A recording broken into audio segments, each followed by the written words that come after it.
우리 사랑하면 행복합니다. 어떤 노래말 가사 중에 보고 있어도 보고 싶습니다 라는 게 있더라고요. 보고 있어도 보고 싶은 그대여, 처음 본 그 순간부터 그대의 포로가 되었어요. 사랑하면 이러한 말들이 전혀 어색하지 않습니다.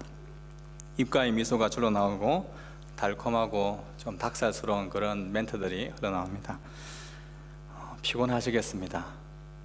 오늘 제 머릿속을 너무나 많이 헤매고 다니시는 거 아닙니까? 열쇠 있나요? 무슨 열쇠? 당신의 마음 문을 여는 열쇠 말이에요. 당신은 너무 욕심이 많아요. 내 마음을 다 가져가 버렸잖아요. 참 오글거리지만 이 달콤한 사랑을 나누는 이 연인들의 그 대화하는 그 모습만 봐도 우리는 행복합니다. 인간은 사랑을 하고 사랑을 받으며 행복해합니다. 이종규 목사님의 새가족반이라는 책에 보면 이 사랑이라는 것은 네 가지 조건이 완전히 충족돼야 완전한 사랑을 할 수 있다라고 합니다. 그 첫 번째가 이 사랑의 대상이 있어야 합니다.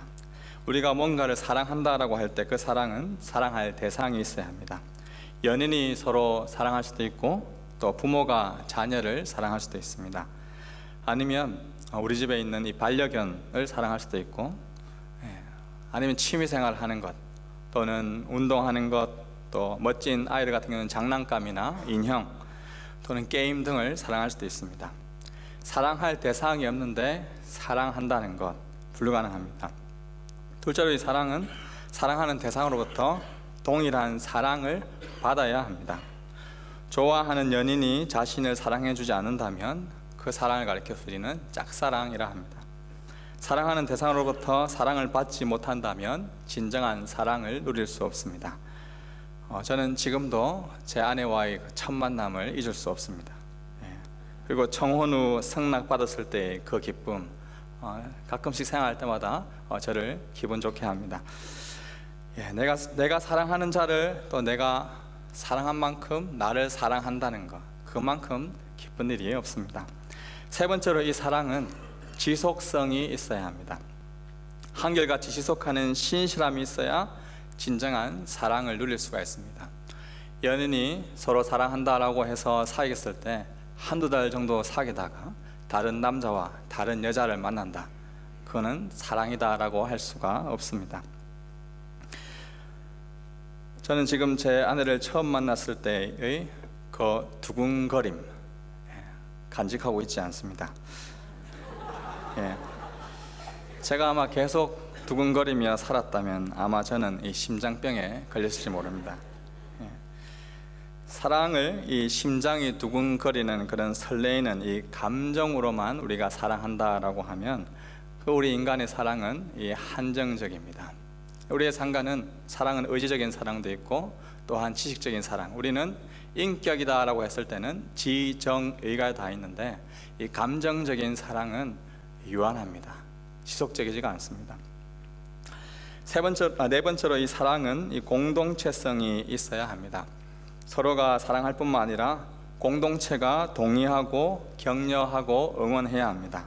아무리 사랑하는 두 남녀가 결혼을 하고 약속하고 기뻐하더라도 주변의 가족과 또 친구들, 주변에 있는 지인들이 너희 사랑은 아니야 라고 반대한다면 지속적으로 그 사랑을 이루어가기가 어렵습니다.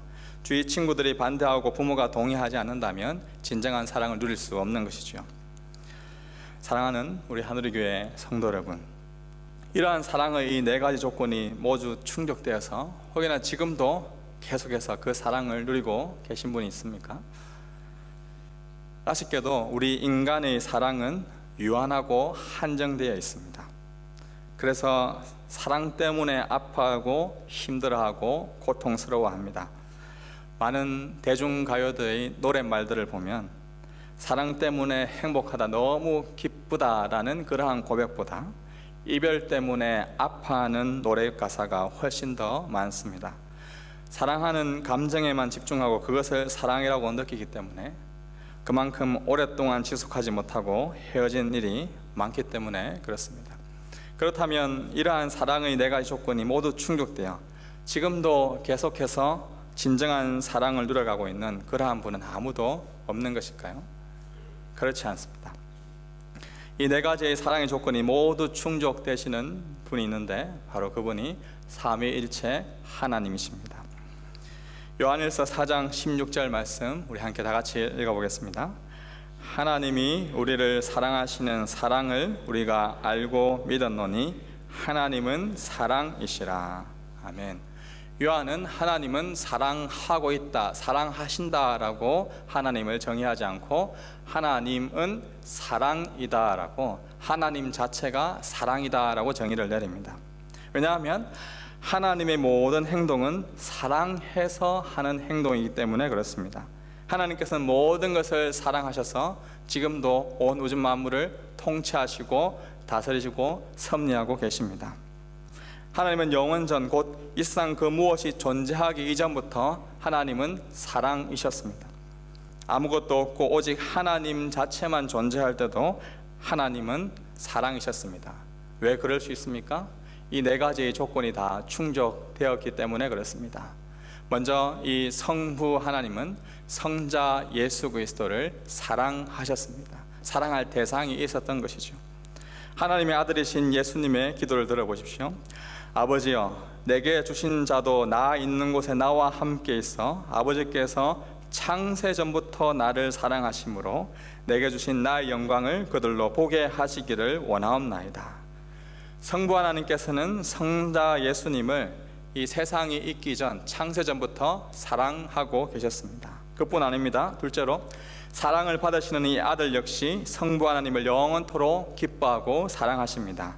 요한복음 14장 31절에 내가 아버지를 사랑하는 것과 아버지께서 명하신 대로 행하는 것을 세상이 알게 하려 함이로다. 내가 아버지를 사랑하는 것. 성부 하나님의 사랑은 짝사랑이 아닙니다. 성자 예수 그리스도 또한 열렬히 하나님을 사랑하셨습니다. 우리가 상상할 수 있는 가장 크고 아름다운 사랑도 성부 하나님과 성자 하나님의 사랑에 비하면 아무것도 아닙니다. 세 번째로 이 성부와 성자의 사랑은 중단되거나 멈추거나 하는 그러한 사랑이 아니라 무한하고 영원합니다. 하나님 우리처럼 유한한 분이 아닙니다. 하나님은 변하시지 않으시고 죽거나 사라지지도 않으시며 질리거나 실망스러워 하시는 분도 아닙니다. 한 영원하신 분께서 다른 영원하신 분을 사랑하고 계시고 그 사랑은 식지 않는 영원한 사랑으로 항상 불타오르고 있습니다. 우리 인간의 사랑, 우리의 인격적인 지정의 사랑은 제가 아까 농담으로도 말씀드렸지만 한정적입니다. 제가 제 아내를 보더라도 가슴이 두근거리지 않는 이유는 감정적인 사랑이 더 계속해서 지속되지 않기 때문입니다. 우리 인간의 사랑은 유한하지만 하나님의 사랑은 무한하고 영원합니다. 그렇기 때문에 하나님의 행복도 영원하고 무한합니다. 넷째로 무엇보다 이 성부와 성자의 사랑은 성령 하나님이 함께 하심으로 그 사랑은 공동체적입니다. 성부와 성자의 사랑은 성부와 성자의 편협한 사랑이 아닙니다. 오히려 성령님이 함께 하시고 그 사랑을 동의함으로 진정한 사랑을 누리고 계십니다. 성령님이 성부와 성자의 사랑을 지지하고 있고 성령과 성부의 사랑을 성자 예수 그리스도가 지지하고 응원합니다. 삼위 하나님 서로가 서로의 사랑을 지지하고 응원하고 격려하고 있습니다. 이것이 바로 완전한 사랑의 모습입니다. 이 네 가지의 조건이 모두 충족되시는 성부 하나님, 성자 예수님, 성령 하나님, 그분의 사랑을 통해 유한한 편협한 사랑이 아니라 무한한 사랑, 영원한 사랑, 그것이 무엇인지 우리는 알게 됩니다. 이 사랑은 변질되지 않고 사랑의 크기에 제한이 있지도 않습니다. 무한하고 풍성한 사랑입니다. 삼일체 하나님은 창세 전부터 이 사랑으로 존재하고 계셨고 사랑받는 자로 또 사랑의 친밀함을 누리는 자로 계셨습니다. 그런데 그 사랑을 간직하고만 계신 것이 아니라 그 사랑을 나눠주시기 위하여 무엇을 하셨습니까? 우리가 매일 예배드리러 나올 때마다 사도신경으로 우리 신앙 고백하겠습니다 라고 할 때 첫 고백이 전능하사 천지를 만드신 하나님 아버지를 믿사오며, 성부 하나님께서 그 하나님의 그 넘치는 사랑을 나누어 주시기 위하여 이 세상을 창조하셨습니다.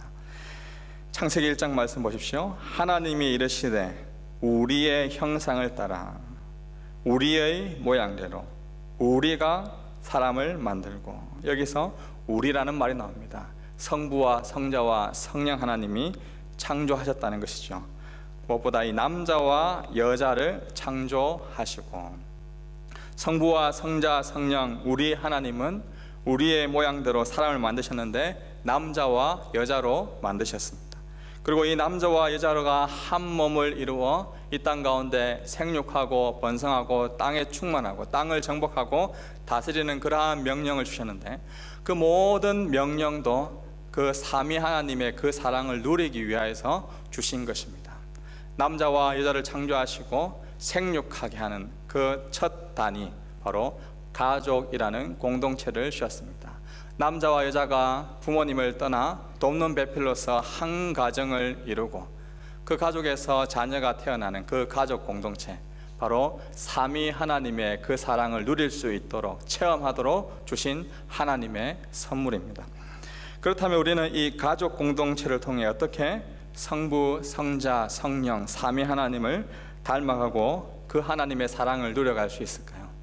세 가지로 정리해 보고자 합니다. 첫 번째로, 성부 하나님의 나눔을 닮아가는 가족 공동체가 되어야 합니다. 성부 하나님은 사랑이십니다. 사랑의 근원이십니다. 무한리필로 계속해서 사랑이 흘러나오는 분이십니다. 그 흘러넘치는 사랑을 성자 예수님과 성령 하나님께 마음껏 나타내고 발산하셨습니다. 성부 하나님의 사랑은 마르지 않습니다. 왜냐하면 이 모든 사랑의 근원이 되기 때문에 그렇습니다. 부부 간의 사랑도, 부모님과 자녀 간의 사랑도, 형제 우애도, 친구 간의 우정도, 동료 간의 사랑도 점점 악화되고 식어져가고, 때로는 화를 내고 다투기도 하고 분열이 되는 가장 큰 이유가 무엇입니까? 사랑할 수 있는 그 능력 자체가 고갈되었기 때문에, 없어졌기 때문에 그렇습니다. 우리가 이 사랑이라는 이 어카운트 계좌가 막 채우기 위해서 노력하지만 우리가 원하는 그 사랑은, 우리 인간의 지성적인, 감정적인, 의지적인 사랑은 한계가 있습니다. 더 채우려고 해도 채울 수가 없습니다. 언제나 우리 인간의 사랑은 제한적입니다. 내가 하나의 어떤 사랑을 얻게 되면 다른 사람은 그 사랑을 얻을 수가 없습니다. 그러나 하나님의 사랑은 그렇지 않습니다. 고갈되지 않습니다. 마르지 않습니다. 상실되지 않습니다. 그렇기 때문에 우리가 특별히 이 가족 공동체가 사랑의 근원이신 이 성부 하나님을 닮기 위하여 성부 하나님께 연결되어 있어요. 커넥션 되어 있어야 합니다. 우리 각 가정에서 우리가 이 수도꼭지만 틀어도 우리는 뭘 공급받을 수 있습니까? 물을 공급받을 수가 있습니다. 수도꼭지가 화려하지 않아도, 수도꼭지가 예쁘지 않아도, 비싸지 않아도 꼭지만 있으면, 물을 틀면 물이 나옵니다. 수도꼭지의 능력이 대단해서가 아니라 수도꼭지의 그 배관이 저수지로 연결되어 있으면 물이 나오는 것처럼, 사랑을 나누기 위해서는 사랑의 근원이 되신 이 성부 하나님과 연결되어 있어야 합니다. 성부 하나님과 연결되지 않은 그 사랑, 끊어진 사랑은 절전되는 것처럼, 절단되는 것처럼 방전될 수 있습니다. 그러므로 권면을 드립니다. 가족 공동체가 하나님의 나눔을 실천하기 위해 먼저 우리가 그 사랑을 나눌 수 있는, 공급할 수 있는 그 사람으로 우리가 존재해야 합니다. 그러기 위해서는 바로 예배드려야 하는 것이죠. 우리가 이제 나와서 하나님께 예배를 드리면서 하나님과 커넥션하면서 하나님의 사랑을 우리는 공급받고 있는 자리입니다. 더불어 이 자리에서 뿐만 아니라 가족 간의 사랑을 더 충만하고 풍성히 누리기 위해서는 가정에서 하나님의 사랑을 공급받을 수 있는 가정 모임, 가정 예배를 드려야 합니다. 성부 하나님께 바른 가정 예배를 드리는 가정은 그 사랑의 계좌에 계속해서 사랑의 능력이 공급되고 있음을 저는 확신합니다. 온 가족이 함께 의논하고 동의를 구하여 여러분 가운데 가정 예배를 한번 준비해 보십시오. 말씀이 충분히 공급될 때 사랑의 근원이 되신 하나님의 능력이 여러분의 마음과 생각을 지켜주실 것입니다. 모성에도 한계가 있습니다. 부성에도 한계가 있습니다. 부모를 사랑하는 효심도 한계가 있습니다. 하나님께서 공급해 주지 않는 사랑으로 사랑하려고 하면 우리는 고갈할 수밖에 없는 것입니다. 성령께서, 성자 예수께서, 무엇보다 성부 하나님께서 우리에게 공급해 주시는 그 하나님의 사랑을 공급받는 우리 각 가정 되기를 주님의 이름으로 축복합니다. 둘째로, 이 성자 예수님의 순종함을 닮아가는 가족 공동체가 되어야 합니다. 성부 하나님, 성자 예수님, 성령 하나님, 이 삼위가 계신데 왜 성자 예수님이 구원을 위하여 우리 인간처럼 육신의 몸을 입고 성육신 하셨습니까? 왜 성자 예수님이 인간의 몸을 입고 이 땅에 내려오셨나요? 바로 성자 예수님의 겸손한 순종이 있었기 때문입니다. 빌립보서 2장 5절 이하의 말씀 우리 함께 다 같이 읽어보겠습니다. 너희 안에 이 마음을 품으라. 곧 그리스도 예수의 마음이니 그는 근본 하나님의 본체시나 하나님과 동등됨을 취할 것으로 여기지 아니하시고 오히려 자기를 비워 종의 형체를 가지사 사람들과 같이 되셨고 사람의 모양으로 나타나사 자기를 낮추시고 죽기까지 복종하셨으니 곧 십자가에 죽으심이라. 아멘. 성자 예수님은 기꺼이 신실하게 이 종의 모습으로 낮아지셨습니다. 그리고 순종함으로 자기를 낮추시고 죽기까지 복종하셨다라고 말씀합니다. 곧 십자가에 죽으신 것입니다. 저는 오늘날 이 가족 공동체에 정말 필요한 것이 바로 성자 예수 그리스도의 이 십자가, 이 죽음이라 생각이 됩니다. 종교의 자유를 가지고 있는 이 뉴질랜드에 우리는 살고 있습니다. 피 흘림의 순교, 적색 순교가 우리에게 필요한 것은 아니지만 사도 바울이 고백하였던 것처럼 나는 날마다 죽노라 라는, 매일 자신의 자아를 죽이고 자기의 욕심을 죽이고 자신의 의지를 죽이는 그 백색 순교, 적색이 아닌 백색 순교가 우리 가정 가운데 필요합니다. 특별히 우리 이 자리에 있는 자녀들에게 권면의 말씀을 드립니다. 여러분들의 부모님을 공경하십시오. 아버지와 어머니에게 순종하십시오. 순종의 시작은 네입니다. 아버지가 부르시면 여러분들은 뭐라고 대답하십니까? 어머니가 부르시면 여러분들은 뭐라고 대답합니까? 여러분들의 자녀는 뭐라고 대답하고 있습니까? 아버지가 부를 때, 어머니가 부를 때 내 엄마, 내 아빠라고 대답하는 자녀와 왜요? 왜 불렀어요? 라고 대답하는 가정은 순종의 차이가 분명히 있을 것입니다. 순종의 시작은 네라는 대답과 함께 구부려 부모의 말에 경청하는 태도입니다. 지난 2주 전 수요일 다음 세대의 자녀와의 대화에 대한 구체적인 실천 방안들을 함께 나누었었는데요.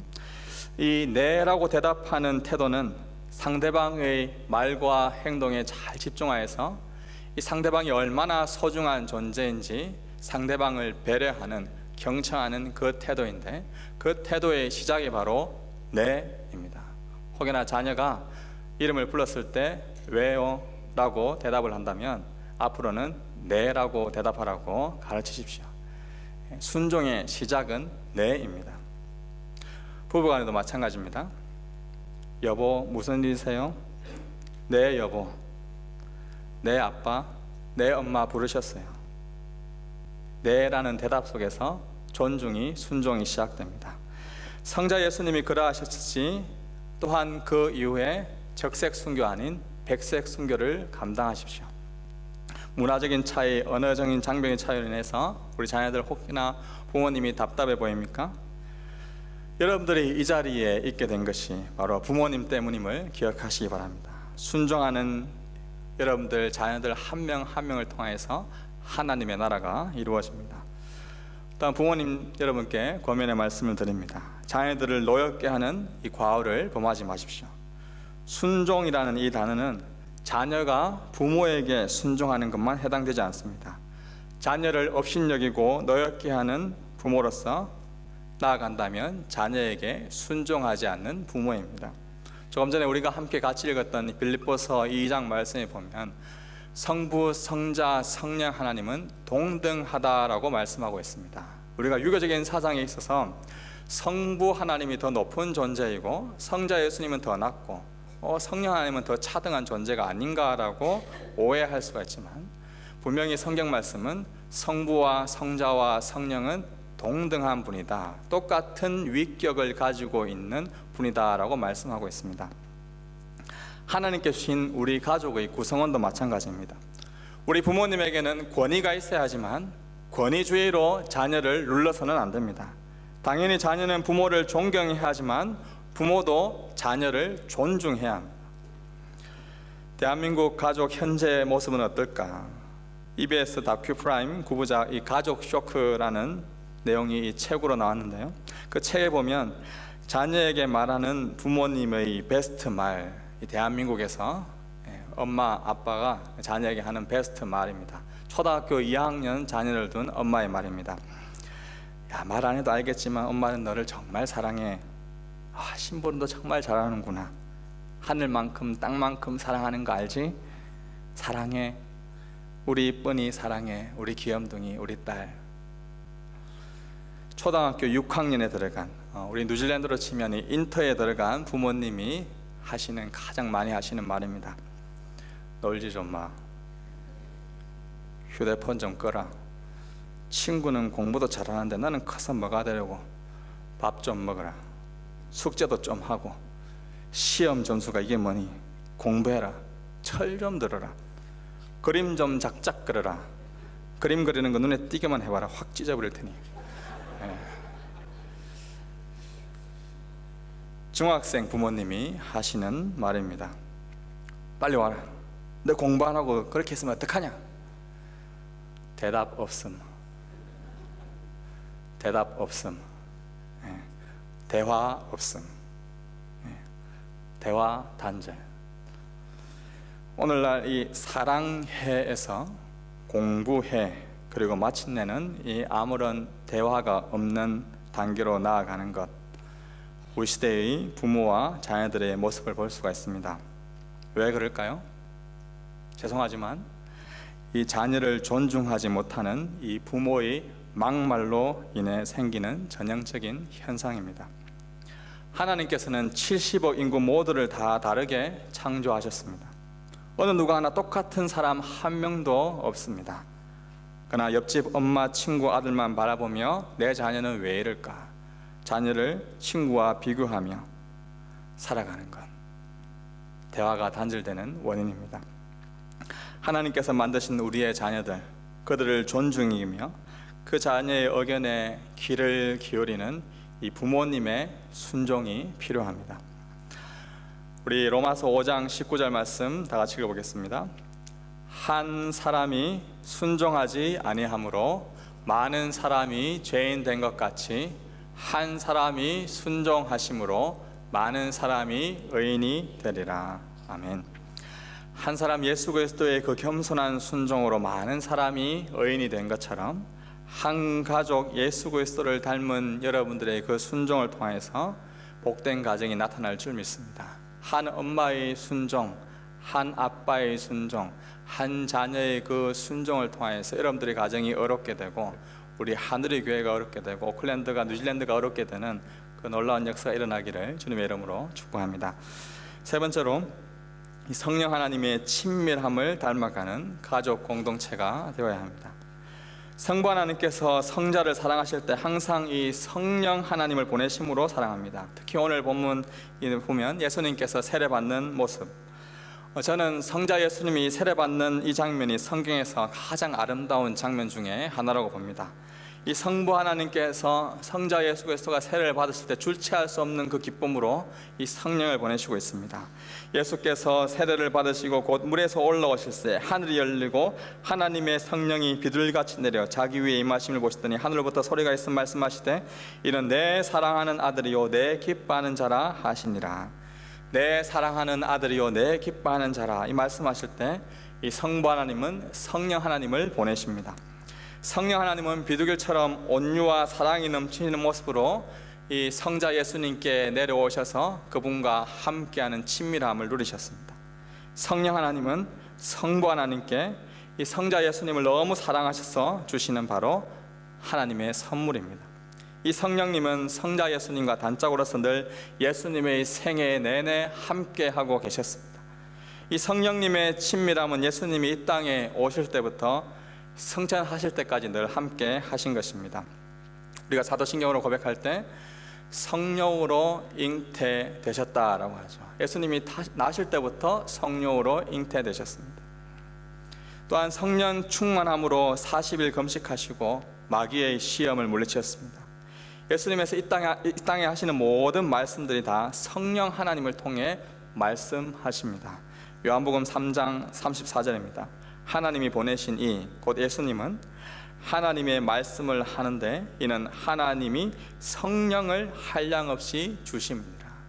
하나님께서 성령을 성자 예수 그리스도께 주심으로 말미암아 성부 하나님의 말씀을 정언하는 그 성자 예수 그리스도 가운데 성령님이 계속해서 끊임없이 공급하고 힘을 불어넣으셨습니다.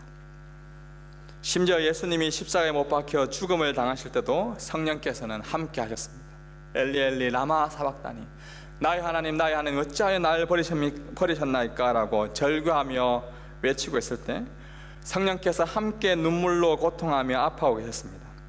예수님께서 십자가에 죽어가실 때 공의로운 하나님께서는 우리 인간의 죄를 해결하기 위하여 성자 예수 그리스도의 그 부르짖음에 외면하였지만 성령 하나님은 그 외면받고 있는 그 성자 예수님과 함께 하셨습니다.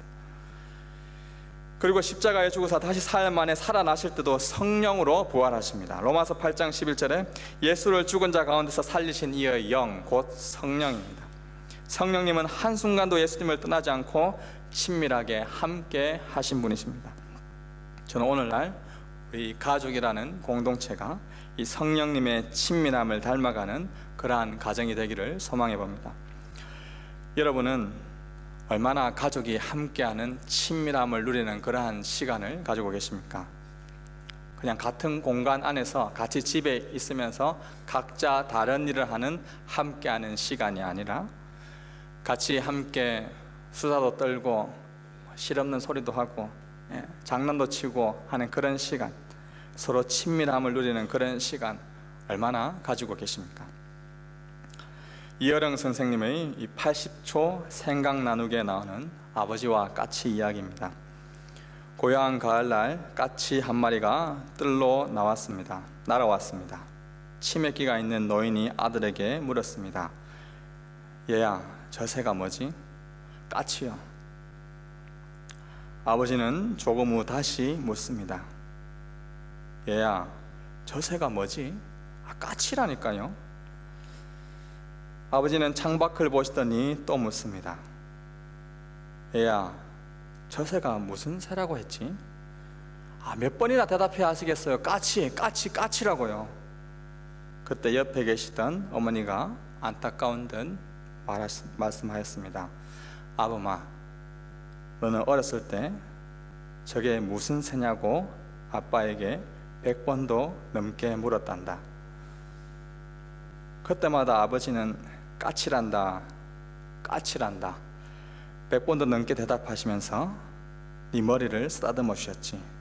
그래서 네가 말을 배울 수 있었단다. 그렇습니다. 자녀 세대 여러분, 이제는 우리가 아버지, 어머니, 아빠, 엄마의 손을 잡아 드릴 때입니다. 귀찮다는 이유로, 바쁘다는 이유로, 언어가 안 통한다는 이유로, 말이 안 된다는 이유로 처음 발을 딛고 일어설 때 잡아주시던 그 아버지의 손길을 외면하고 있지는 않습니까? 땅바닥에 넘어져 무릎을 깨고 아파하고 있을 때 달려와서 나를 잡아 일으키던 그 아빠의 손길을 외면하고 있지는 않습니까?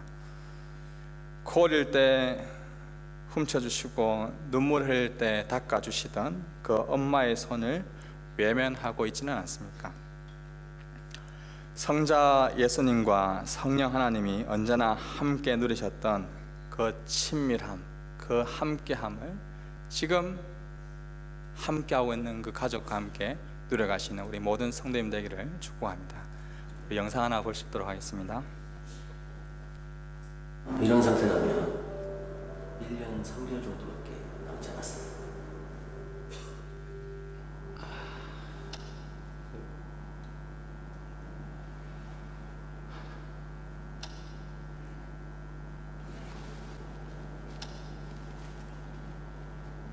이거 아직 뭐 해야 될 게 많은데 이게 이제 다 물거품이 되는.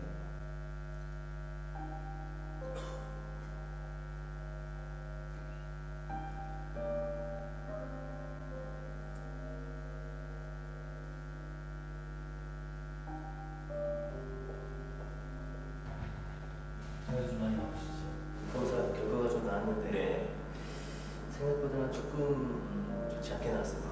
좀 이런 말씀 드리기 좀 뭐하지만 이런 상태면 한 9개월 정도 나오실 것 같습니다. 뭐가요? 뭐가 잘못? 6개월 정도밖에 남지 않았습니다. 네? 뭐가요? 결과서를 좀 드릴 테니까 차근차근 보고 계시면 제가 다 갔다 와서 다시 자세히 설명을 드리겠습니다.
이렇게 주위에 가족도 못 챙기면서까지 이렇게 살아간다 하는 생각이.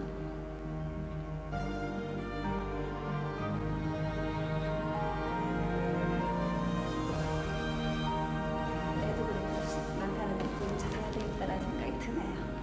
경숙이와 함께 아프지 않게 오순도순 행복하게 잘 살아갔습니다. 김이나 엄마가 앞으로도 많이 사랑할 테니까 우리 행복하게 오래도 잘 살자. 지금까지 한 번도 어머니 앞에서 못 해봤다고 하셨는데 어머니 정말 사랑합니다. 최대한 자주 찾아뵙도록 노력할게요.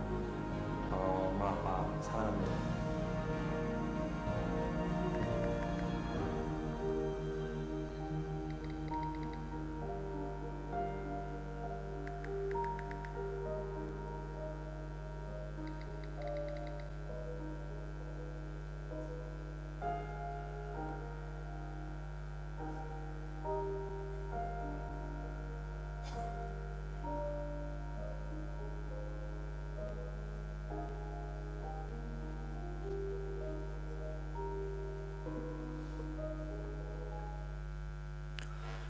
어, 6년 전에 제가 목사 안수를 받기 전에 이전교회 담임 목사님께서 저에게 이 권면의 편지를 적어주셨는데 그 내용 중에 일부입니다.